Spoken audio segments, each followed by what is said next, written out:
All right, 2 Corinthians chapter 6. And working together with him, we also urge you not to receive the grace of God in vain. For he says, "At the acceptable time I listened to you, and on the day of salvation I helped you. Behold, now is the acceptable time. Behold, now is the day of salvation."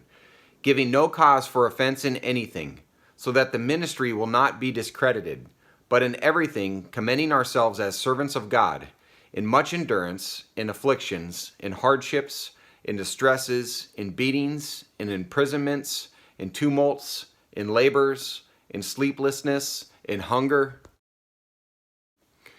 in purity, in knowledge, in patience, in kindness, in the Holy Spirit, in genuine love, in the word of truth, in the power of God, by the weapons of righteousness for the right hand and the left. This would also include the sword of the Spirit, the shield of faith, and the helmet of salvation.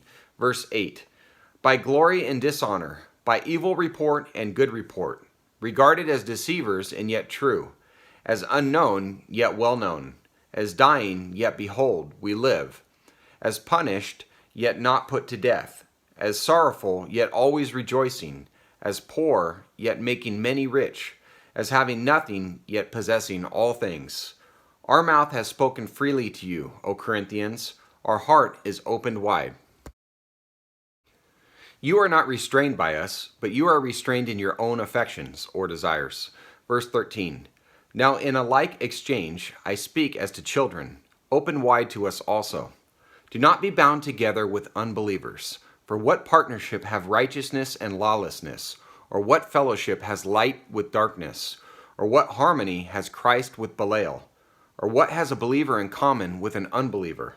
Or what agreement has the temple of God with idols? For we are the temple of the living God.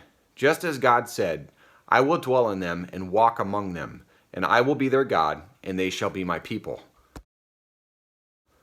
Therefore, come out from their midst and be separate, says the Lord. And do not touch what is unclean, and I will welcome you. And I will be a father to you, and you shall be sons and daughters to me, says the Lord Almighty. If you really want a deep dive into Scripture on what being bound together with unbelievers really looks like, do a Google search of John MacArthur's sermon titled Separating from Unbelievers. It is a very good overview. When it comes to spiritual issues of God's holiness, Scripture does draw a line for us as to what is acceptable and what is not as far as our interactions with unbelievers go. And I'll give you a spoiler. Spiritual unity with all people on this planet, even all churches, is not what God had in mind. The only spiritual unity that should be taking place is between true, repentant, born-again believers that heed to the Word of God. And sadly, that does not include all churchgoers or all churches. If a person hasn't come to the point in their life where they submit to the gospel and believe it in its entirety, we shouldn't treat them as if they do. They need to heed to the gospel before one partakes in spiritual unity with them, such as in Christian fellowship, worship, and intimate prayer. This is what verse 14 points out to us today, and is something that we absolutely need to recognize and heed to.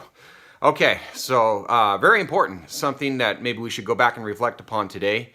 Thank you for being here. God bless you. Have a great day. Take care.